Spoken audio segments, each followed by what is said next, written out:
Well, hey everyone, I hope everyone's keeping safe, and I just thought I'd do this video to show you what I'm messing around with. So I've got my son's is it a Razor MX350, it has a little tiny brush motor in it. It was alright for him just messing around and learning on. It was good. He could go to the park and access nice and quiet, doesn't rip everything up. So, but I thought I'd change it a little bit. So I put the alternator in it. Okay, I'll take the cover off in a minute. But yeah, so I've got the field windings up on the top. So just you got your voltage there. Don't know if you can see that. Maybe I'll take it off the stand. And that can go right up to battery voltage, but obviously you don't want to do that.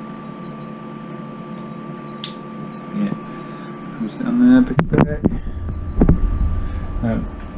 Here has a display of the battery voltage. So I did have just a number one, but I thought my son's it's not that great with numbers at the moment. He won't know if it's full or not. So I've just got this one that's actually got a battery indicator, so here you know exactly when it's empty. You've got your voltage or just your percent. So it's quite good, and you can change all them settings as well in there. And then just take the cable off the back. Does it come off? Obviously nothing's bolted down, but just trying to work out how I'm going to fit it all in. So there's the PWM controller. You've got your throttle, which is just a standard twist throttle. I can't use these lights unless I change. I'd have taken part and changed the resistors or whatever they use inside to illuminate each different colour. So obviously mine's just going to be on low because this is meant for 48 volts. I'm only running 40 max, 41. It has a button, on and off button. I'm not sure what to do with that. I know you can connect up a brake, so you can press the button and then you pull the throttle, and that will give you the amount of braking you want. So I'm not sure if there's another way of doing that or using that switch for something else, maybe a different mode or something. So I've just got the main power wire, or the battery indicator on the side of the fairing.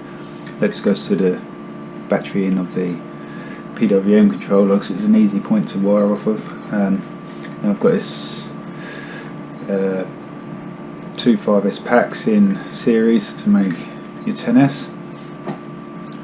The controller I'm going to be using is one of these. This one's died. It came to me in a post. It didn't even work. It only had like 1 volt and a 5 volt output. So depotted it, which took ages, and I think the chip's blown.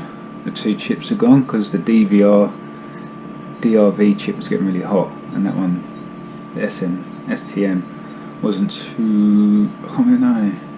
I can't remember now. Anyway, it's broken, but this looks a lot better than the old vest. So this is vest 6. Look at the feds.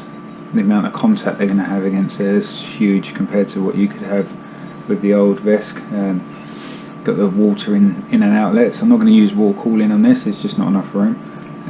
But this is going to be able to cope with heat a lot better than what the other one did. So if I can get 40 amps out of it continuous, then that's all I care about at the moment at this stage. Yeah, so my 2 packs. I need to make up a holder to hold these batteries down. I might put them in a box and then maybe cut this off and screw the box down or something to work something out.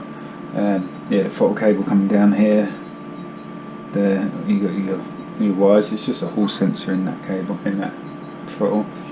That goes to that. I'll bolt this up under here like that.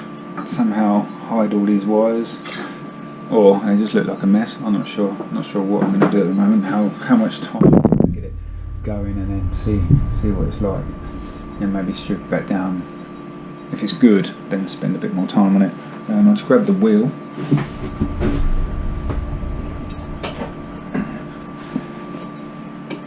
Yeah. So I had to make this plate up underneath, which I haven't finished yet either. It's all just rough. I just needed to get it so I could line up where the motor's going to sit with the chain. But yeah, that sprocket is huge, man. Look at the size. It's not going to have an issue with acceleration issues anyway. So, and I can get up to 80 something tooth sprockets in the same design, so they'll just bolt off and bolt on. I've still got to put some more bolts in, round up the disc behind, but also it's got a spin. It's got a I can't remember what they're called, but that means it won't have any braking if I don't have this like one-way bearing. So I'm going to put a weld across this one-way bearing on 4 points just to stop that, so he can have the engine brake. The good thing about this whole system I'm going to have is an app on my phone, which allows me to see his current, how much battery he's used, like everything on there, and I'll be able to change how much amps he can draw. I can change all of that. The braking force I can change. The ERPM limits I can change. If it's too fast top end, I can limit.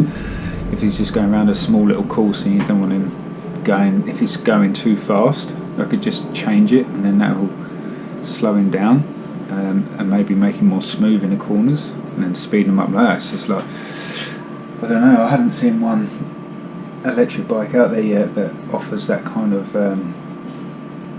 usability for kids. Like kids, you just set them on one speed and they go, but to actually be able to change something so quickly and so accurately that yeah, I think it'd be a game changer really. You know, some kids just go too fast in the corners and they blow them out.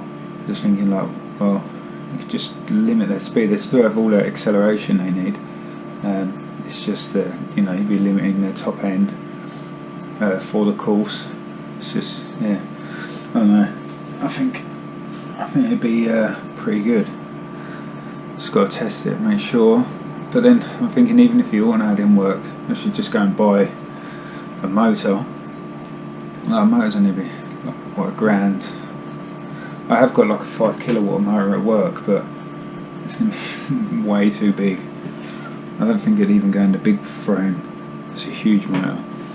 And that's got hall sensors and everything. I just haven't had time to pull it out of the machine yet, but so I really wanted to play with it. It's a big motor that hauls around a big machine, so it's got a bit of power there. Anyway, enough of my bloody rambling. I'm gonna crack on, do some more wiring, wait for this controller. Oh yeah, obviously I'm waiting for the new controller, so as soon as that comes, this project will speed up. I'll get a bit more enthusiasm for it then, and speed this project up.